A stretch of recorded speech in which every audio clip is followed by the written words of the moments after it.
Hello and welcome to Dr. Devin's Wellness Wednesday workshop. It is Wednesday, so we're going to talk about a little bit more of what we talked about last week, food, or basically diet. Last week I talked about bowel habits, how important they are for your health, and I talked a little bit about a food journal. I didn't really get into any specifics about it, but today we're going to dig deep into food journaling. Basically, a food journal is all the foods you eat over a time period, however long you determine. You're going to write in that to figure out if you have any food sensitivities to certain foods. And then you're going to go over and figure out what to get rid of, what to test, and what to see if your body's reacting poorly to. We're going to go over the top 8 food allergens right now.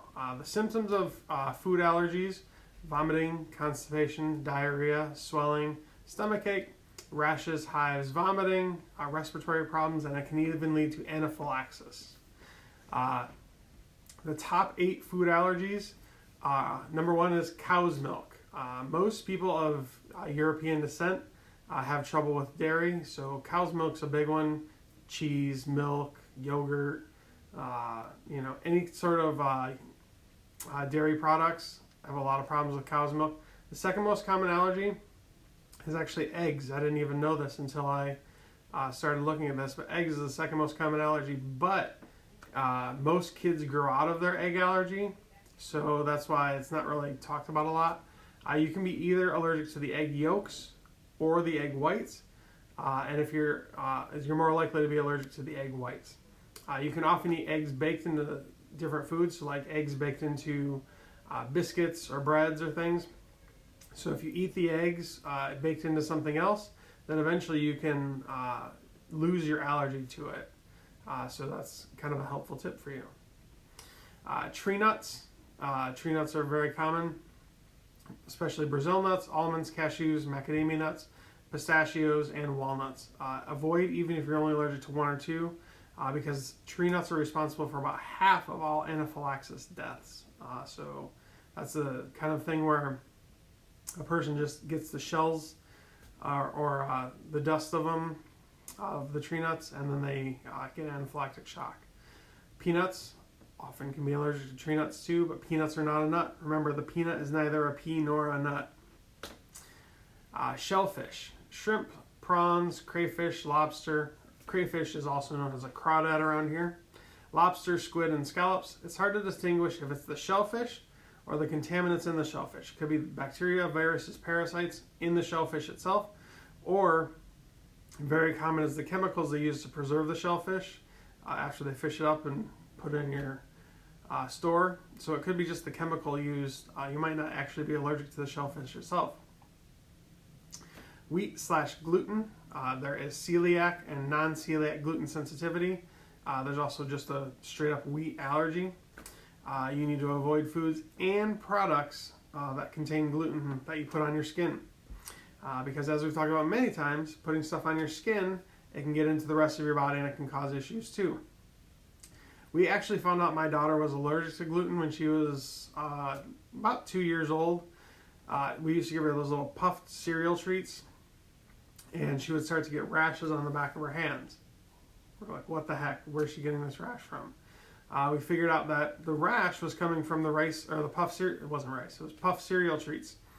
And then we took her off gluten then. She's been off gluten since she was 2 years old. Her life, still pretty good life. So yeah, get off gluten. Most people are allergic to gluten nowadays because gluten's trash.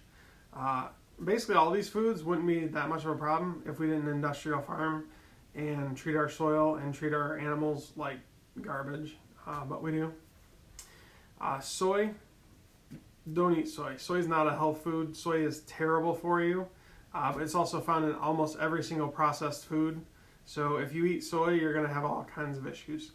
Soy mimics female hormones. So men who eat soy have a lot of female hormones in their body. Women who eat soy have a lot of hormonal issues because they're eating soy. Soy is garbage. Soy is trash. Don't ever eat soy. And fish is a very common allergy too. So, back to the journal.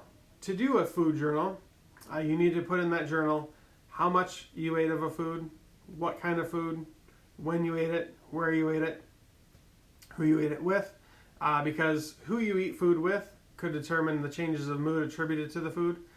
The activity you were doing while you were eating it. If you're sitting down watching TV, you're obviously going to have different thoughts and feelings about food than if you're sitting with your family and friends over a joyous meeting of the minds.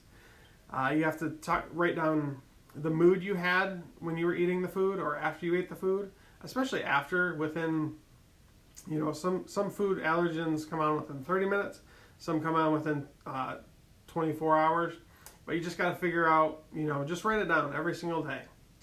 You need to especially write down how you feel after the food, because, if you have different changes in mood, changes in the feeling, if you get a rash on your skin, if you get sick to your stomach, you have to figure out what is causing that.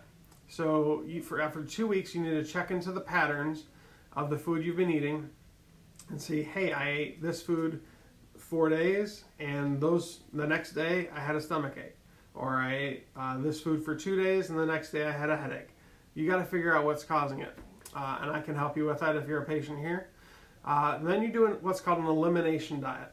Elimination diet is when you remove one food that you think might be an allergen. Don't eat any of that food for 30 days. Completely cut it out, 30 days. And then keeping your journal, see how your body reacts. Once that 30 days is up, you can add that one food back in slowly. So if you ate it like 4 days a week, then only eat it 1 day a week. See how your body reacts. If you notice after eating it 1 day a week, the next day you start to get that sick to your stomach feeling, or you start to get a rash or something, then it's that food. You just need to cut that food out of your life forever. But the key is to add it back in slowly and then see if it's the problem. If it's not the problem, if you don't have some more stomach aches, you don't have more bowel and bladder issues, then switch to the next food and then repeat and repeat and repeat. It takes a while to figure out what foods you're allergic to, what foods are causing all kinds of issues in your body, but it's very important for your health. So just keep doing it. 2 weeks to start your food journal, and then remove one food for 30 days and see what's going on. Next week, we're going to talk about leaky gut syndrome. I talked a tiny little 30 second, not even 10 seconds about leaky gut. In the last video, we're going to talk about leaky gut, what is it, and how it has major ramifications for your health and your life going forward. But for now, like, comment, and share this below to people who need to know this information. And we will see you next week. Bye.